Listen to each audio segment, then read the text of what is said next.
어느 누구나 말 못할 사연 하나쯤은 가슴속에 묻고 살지요?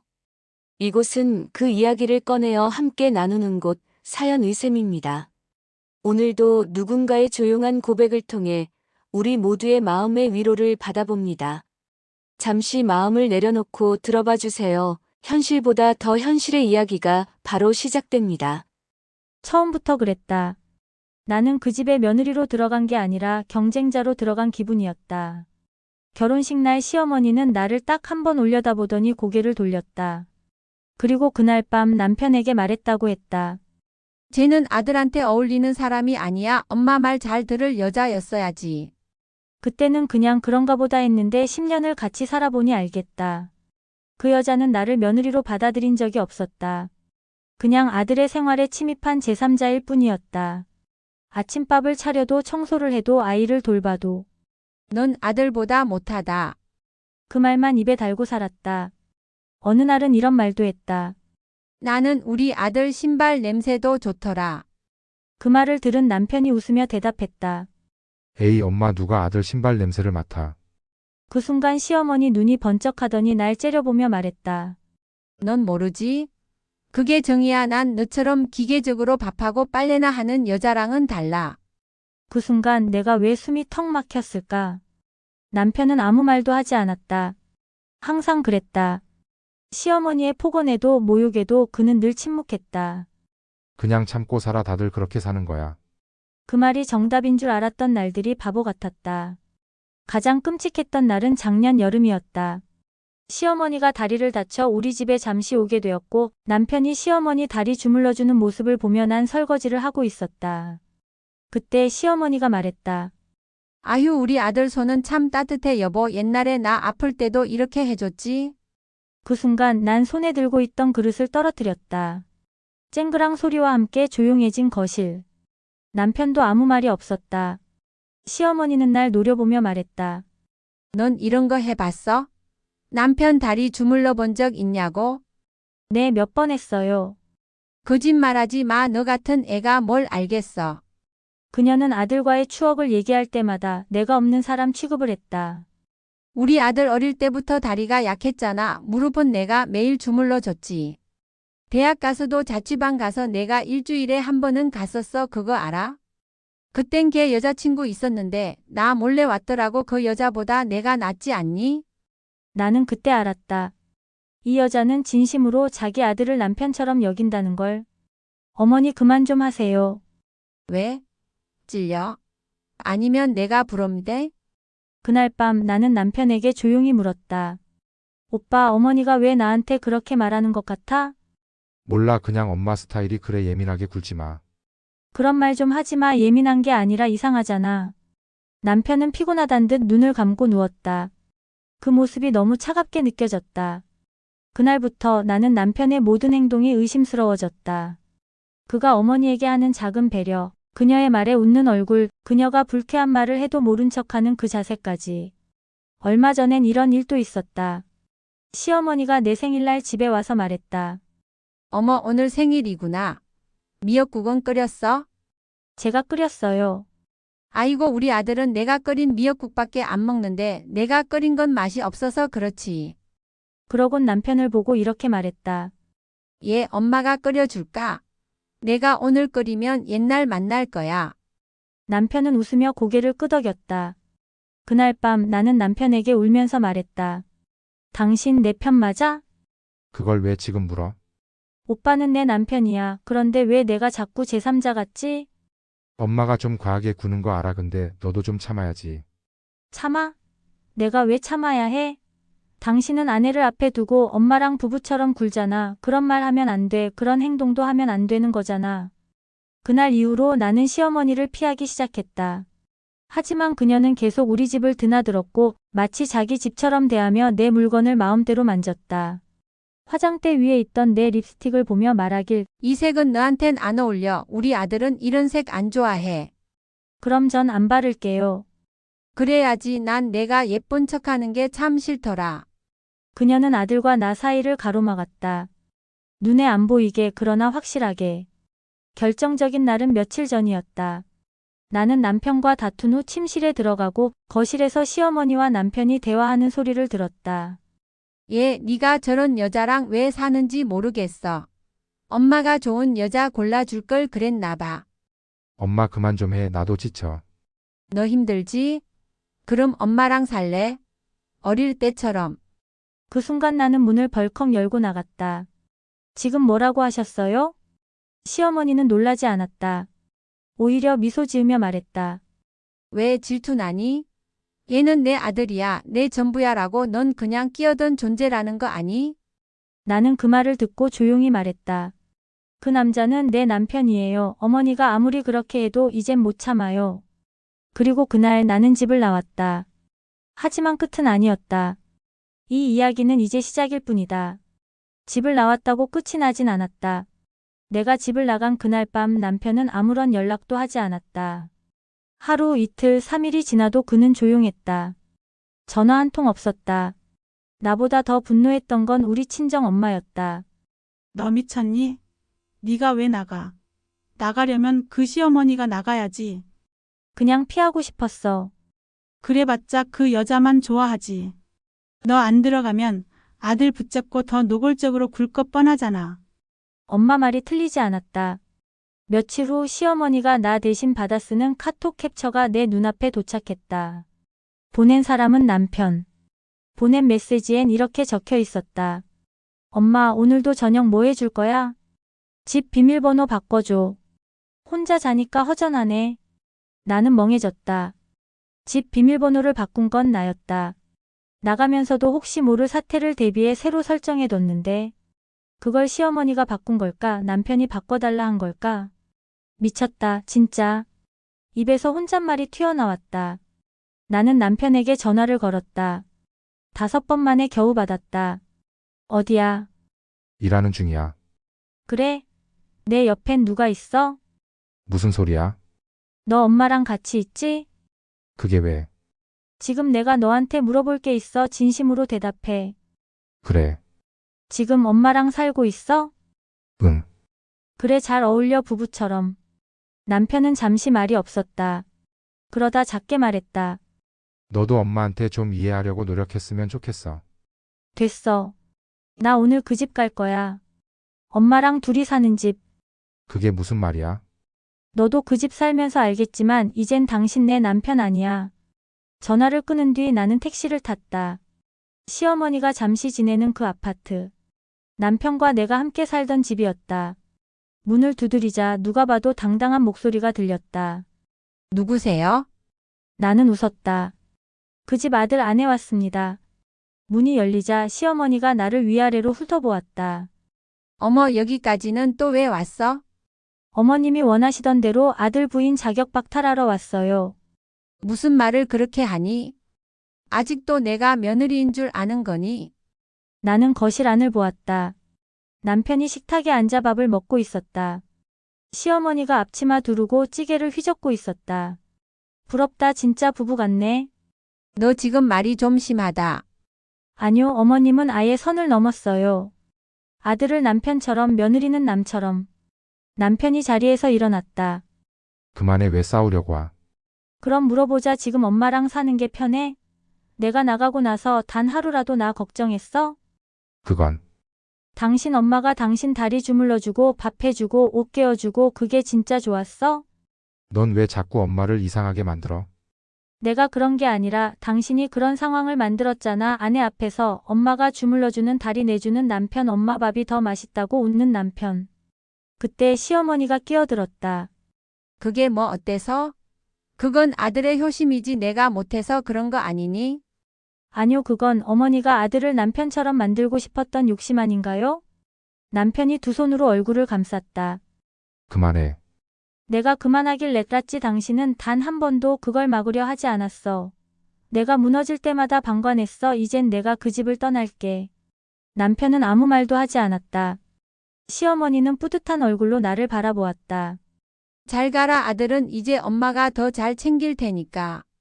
나는 뒤돌아서며 말했다. 어머님, 아들은 결국 엄마보다 아내에게 돌아오게 되어 있어요. 그게 정상이라면 말이죠. 근데 그 아들이 계속 엄마 곁에 있으면 그건 이미 남편 역할을 포기한 거예요.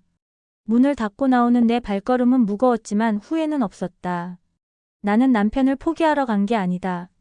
남편이 스스로를 찾지 못한다면 그게 더 비극이니까. 하지만 끝난 걸까? 아직 아니다. 그 집에는 아직 밝혀지지 않은 더 깊은 진실이 숨겨져 있다. 사람들이 그런 말을 했다. 결혼은 배우자랑만 하는 게 아니야. 그 집안 전체와 하는 거다. 나는 그 말이 틀렸다고 믿고 싶었다. 적어도 우리 둘만 잘하면 된다고 생각했었다. 하지만 우리 사이엔 늘 제3자가 있었다. 그 여자는 우리 부부 사이를 밀고 들어왔고 나는 어느 순간부터 아내가 아니라 침입자였다. 그날 이후로 난 다시 친정에 머물렀다. 남편에게서 연락은 없었다. 전혀. 단 한 통도. 사람들이 내게 물었다. 남편이 그 정도로 무심했어. 나는 대답하지 않았다. 사실은 알고 있었다. 그 사람이 그렇게 만든 건 그 여자였다는 걸. 며칠 후 뜻밖의 연락이 왔다. 그녀였다. 시어머니. 잠깐 얼굴 좀 보자. 문자 하나, 단 2줄. 왜 만나자 했는지 몰랐지만 그동안 쌓인 감정을 마주할 필요가 있다고 느꼈다. 카페에서 만난 시어머니는 생각보다 초췌해 보였다. 하지만 눈빛은 여전히 날 찌르는 것 같았다. 내가 원하는 게 뭐니? 내 남편이요. 그 애는 널 원하지 않던데. 그럼 어머니는 뭘 원하시는데요? 그 애가 행복해지는 것. 순간 헛웃음이 났다. 행복이요? 엄마 무릎 빼고 누워야 행복한 거요? 아내랑 자는 방보다 엄마 옆 거실이 더 편안한 남편이요? 그건 너희가 서로 잘 맞지 않아서 그래. 그때 나는 물었다. 어머니, 혹시 아버님이 왜 그렇게 일찍 돌아가셨는지 얘기해 주실 수 있어요? 시어머니의 눈이 흔들렸다. 그녀는 말없이 커피잔을 감싸 쥐었다. 입술이 파르르 떨렸다. 내가 그걸 왜 묻니? 저희 결혼식 날 어머니가 그랬죠. 우리 아들 아버지 대신 내가 평생 지켜줄 거다. 그게 무슨 의미였어요? 잠시의 정적.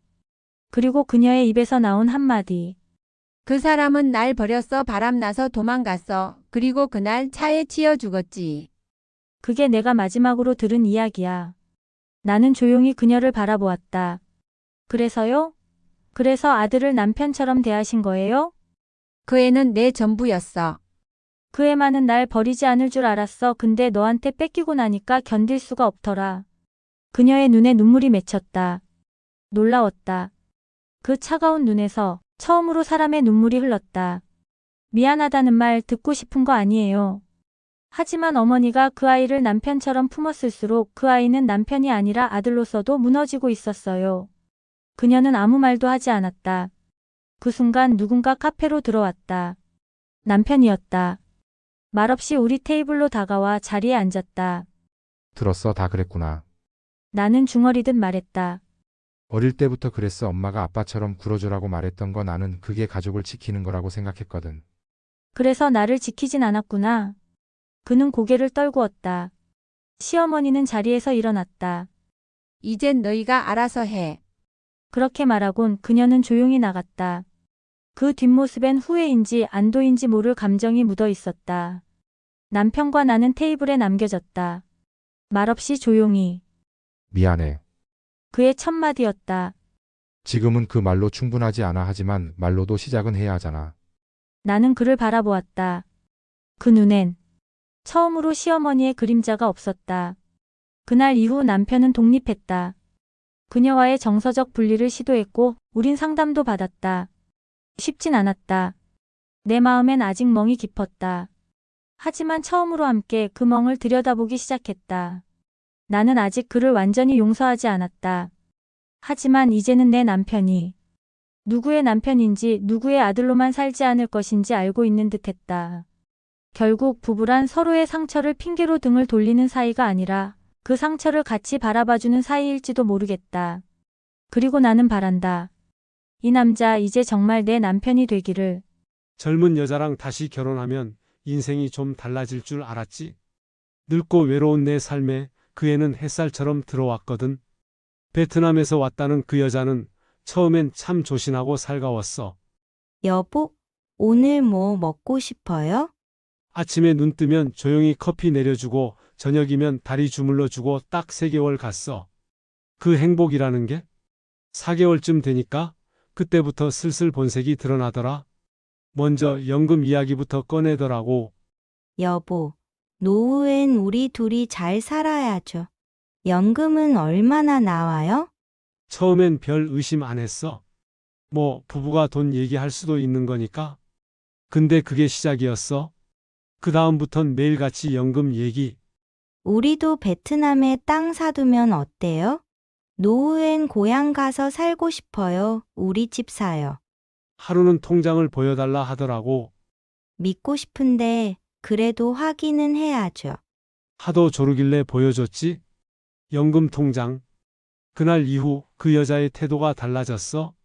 언제부턴가 나보다 스마트폰을 더 챙기더라. 페이스북, 메신저, 영상통화 낮엔 나 몰래 누군가와 베트남어로 통화하고 밤엔 나 몰래 돈을 송금하고 있었어. 이 돈 뭐야? 아, 엄마가 아파서 급하게 보냈어요. 몇 번이야 이게? 벌써 3번째야. 당신 돈 아니에요. 우리 돈이에요. 아니 우리 돈? 결혼 6개월도 안 된 사이인데 벌써 우리 돈이야? 참다 못해 베트남으로 송금한 내역을 봤지. 한 달에 200씩 벌써 800이 넘어가더라고. 그것도 내 연금에서 빠져나간 돈이야. 그리고 어느 날 나 베트남 다녀올게요. 엄마가 위독하대요. 그래 다녀와 며칠 생각하고 있는 거야? 한 달쯤? 짐을 챙기더니 캐리어에 돈 봉투를 넣더라. 그걸 보는데 가슴이 철렁 내려앉았어. 그 돈 어디다 쓰려고? 우리 가족이랑 여행 갈 거예요. 여보도 나중에 올래요? 웃더라고. 그게 무슨 웃음이었는지 아직도 모르겠어. 그렇게 떠난 지 벌써 3개월째야. 전화는 꺼져 있고 메신저는 안 읽힘. 그 사람은 사라졌고 남은 건 비어버린 통장과 허탈함 뿐이야. 그리고 며칠 전 내가 그 여자의 SNS를 찾았어. 거기엔 놀라운 사진이 있었지. 아이와 함께 찍은 사진. 그리고 그 옆엔 다른 남자.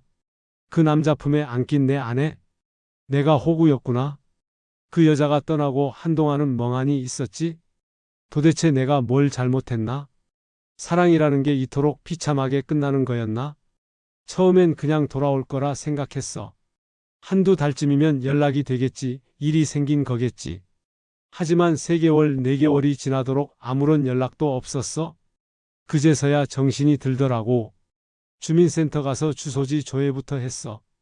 이미 전입신고는 해제돼 있었고 통장엔 자동이체로 빠져나가던 돈들도 깔끔하게 정리돼 있더라. 내 손으로 신고서 작성하는데 손이 덜덜 떨렸어. 국제결혼 사기 피해 신고. 그 말이 이렇게 내 인생에 들어올 줄은 몰랐지. 경찰은 무기력했어. 정확한 사기 증거가 있어야 합니다. 스스로 돈을 준 게 맞잖아요. 맞지? 내가 줬지. 근데 믿음도 죄인가? 남들 다 말렸어. 그 나이에 뭐하러 젊은 여자랑 결혼하냐? 외국 여자는 다 속셈 있다. 근데 그땐 혼자 사는 게 너무 외로웠거든. 사랑해보고 싶었고 누군가와 밥 한 끼 먹고 싶었고 그 여자가 처음에 보여줬던 따뜻한 말들, 그 작은 손으로 내 손을 잡아주던 그 느낌, 그게 다 거짓이었나? 나는 용서를 못하겠더라고. 그래서 결심했어. 이혼 소송을 하자. 그래서 찾아갔지. 변호사 사무실에. 혼인 기간은 8개월이지만 실질적으로 함께 산 기간은 5개월 남짓입니다. 연금 송금 내역, 통장 이체 내역 다 가지고 오셨네요. 변호사는 고개를 끄덕이더니 조심스레 말하더라고. 이혼은 가능합니다. 단 상대방 소재지가 불분명해서 절차가 길어질 수 있어요. 그리고 위자료는 받을 확률이 낮습니다. 한숨이 절로 나왔어. 내가 이 나이에 변호사 찾아가서 이런 얘기를 하고 있는 내 자신이 초라하게 느껴졌어. 그런데 말이야 며칠 뒤 연락이 왔어. 그 여자 말고 한 남자였어. 혹시 응우엔 티 하이씨 남편분 되시죠?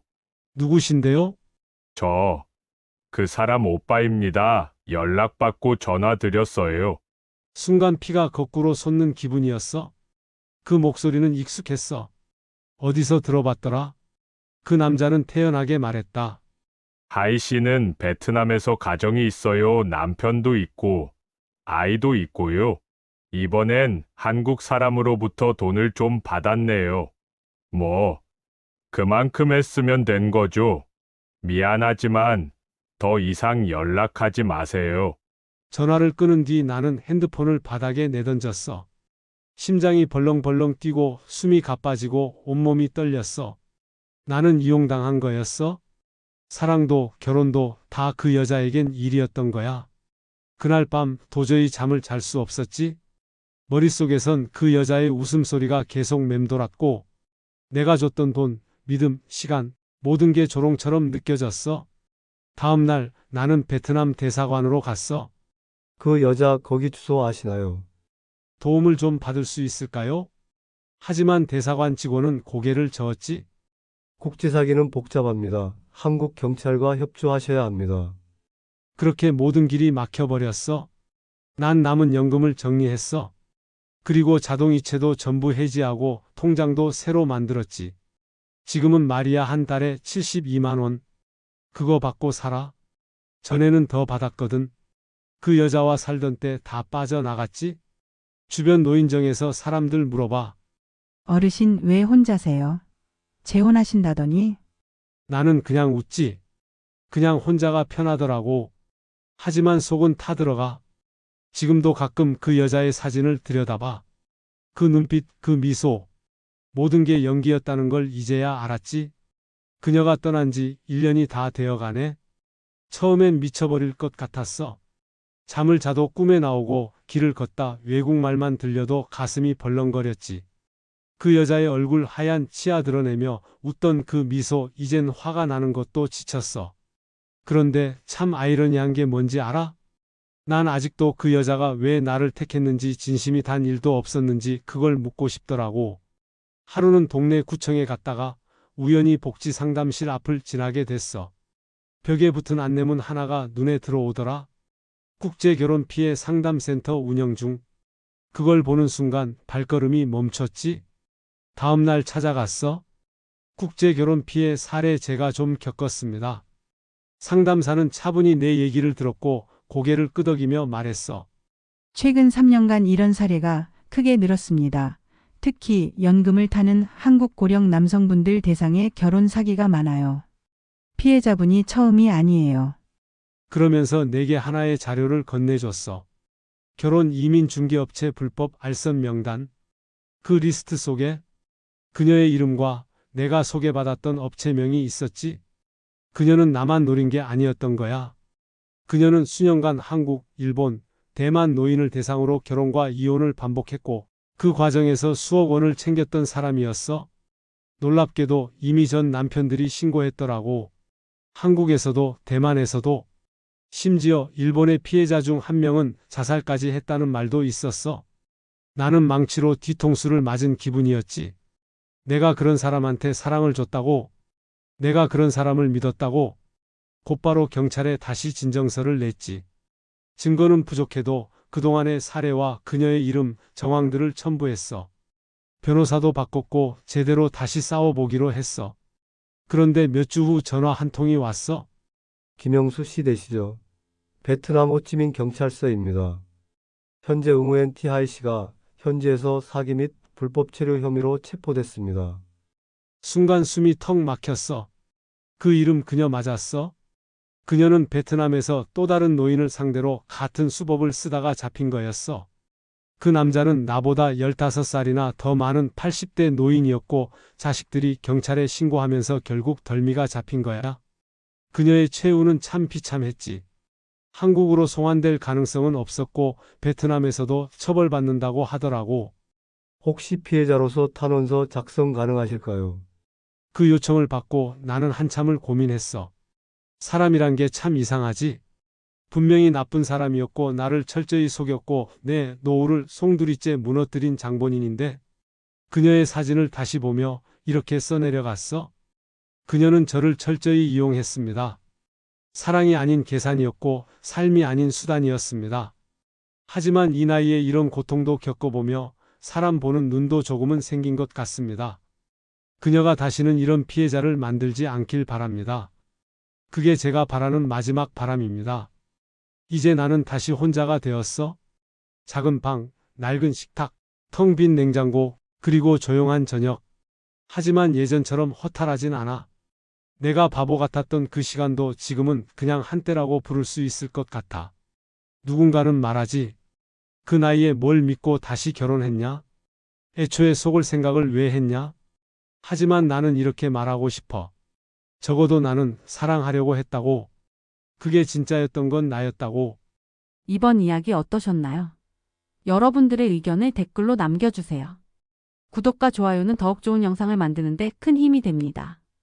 행복한 하루 보내세요.